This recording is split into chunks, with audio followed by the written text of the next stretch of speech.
আজকে বাংলাদেশে নৃশংসভাবে দীপু চন্দ্র দাসকে পুড়িয়ে ফেলা হলো, কিন্তু আজকে আমরা কোনো মতে সেই মানুষগুলোকে পেলাম না। আজকে দীপুর সাপোর্টে একটা কথা, रुको जरा सबर करो। मोहम्मद इकबाल को बेरहमी से तड़पा तड़पा कर मार दिया गया, ये सही था।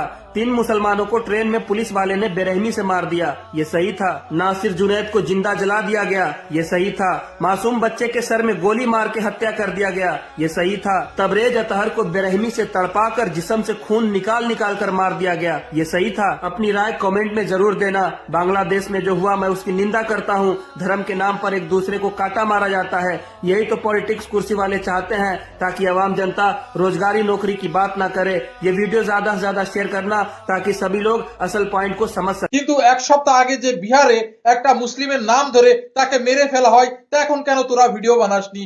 10 মাস আগে একটা মুসলিম ছেলেকে কারেন্টের পোলে বেঁধে তার নাম জিজ্ঞাসা করে মারা হয়, তা এখন কেন তোরা কথা বলিসনি? কয়েকদিন আগে বোম্বাইতে একটা 3 বছরের একটা মেয়েকে ধর্ষণ করে একটা হিন্দু ছেলে, তা এখন তোরা কেন কথা বলিসনি? কয়েকদিন আগে একটা মুসলিম ছেলের বিয়েতে টাকা কুড়ো নিয়ে তার কানপট্টিতে গুলি মেরে মেরে ফেলে দেওয়া হয়, এখন তোরা কেন ভিডিও করিসনি? কয়েকদিন আগে বিহারে একটা শুক্রবারের দিন করে নামাজ পড়তে গিয়ে একটা ছেলেকে পুড়িয়ে মেরে ফেলে দেওয়া হয়, এখন তোরা কেন কথা বলিসনি?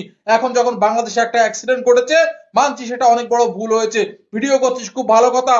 যেগুলো আমাদের ইন্ডিয়াতে হচ্ছে, মুসলিমদের উপর অত্যাচার করছে, সেই ভিডিওগুলো তোরা কেন বানাস রে? এই প্রশ্ন তোর কাছে আমার উত্তর চাই। এই ভিডিওটা শেয়ার করে ওর কাছে পৌঁছে দিও। তোর সাথে আমিও একমত। এই সব কর্মকাণ্ড যারা করেছে তাদেরকে তীব্র নিন্দা জানাই। তো তোকে একটা কথা বলছি, যখন বিহারে একজন কাপড় ব্যবসায়ীকে শুধু মুসলিম হওয়ার কারণে পিটিয়ে মেরে ফেলা হলো, তখন তোর এই আওয়াজ কোথায় ছিল? 10 মাস আগে যখন একটা ছেলেকে কারেন্টের পোলে বেঁধে টানতে টানতে নিয়ে গিয়ে তাকে মেরে ফেলা হলো, তখন তোর এই আওয়াজগুলো কোথায় ছিল? কয়েকদিন আগে মুম্বাইয়ের একটা 3 বছরের বাচ্চাকে ধর্ষণ করে মেরে ফেলে দেওয়া হলো, তখন তোর এই কুকুরের মতন আওয়াজটা কোথায় ছিল?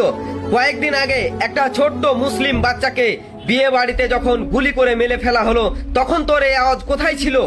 কয়েকদিন আগে বিহারে শুক্রবারের দিন নামাজ পড়তে যাওয়ার কারণে একটা মুসলিম ছেলেকে পুড়িয়ে জ্যান্ত মেরে ফেলা হলো, তখন তোর এই আওয়াজ কোথায় ছিল? আজ আমি মানছি বাংলাদেশে একটা অ্যাক্সিডেন্টের কারণে একটা ছেলেকে হত্যা করা হয়েছে, তার তীব্র নিন্দা আমরাও ঠিক ততটাই জানাচ্ছি।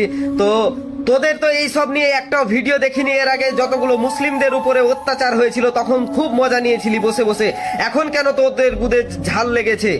তখন কেন তোর মতো লোক একটাও চিলিয়ে চিলিয়ে ভিডিও করিসনি? যদি পারিস তো উত্তরটা দিয়ে যাবি।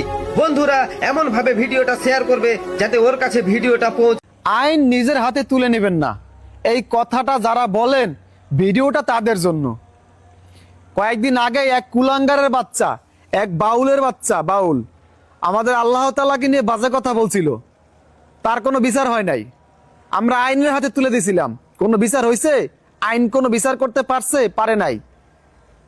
এই বাউলের বাচ্চা বাউল, আবুলের বাচ্চা আবুল, আবুল সরকারের বাচ্চা আবুল সরকার যদি আমরা হাতে পাইতাম না, আমরা এরকম বিচারটাই করতাম। আইন নিজের হাতে তুলে কেন নেব না? আইন কি কোনো বিচার করে? আইন কোনো বিচার করে? করে না। আইন হলে ঘুষ খায়, আইন টাকায় চলে, এজন্য জনগণের হাতে তুলে দিতে হয়, জনগণ বিচার করতে পারে। আমাদের নবীজিকে নিয়ে, আল্লাহ তাআলাকে নিয়ে যারা বাজে কথা বলবেন তাদের বিচার আমরা এইভাবেই করব। আমরা আইন মানি না।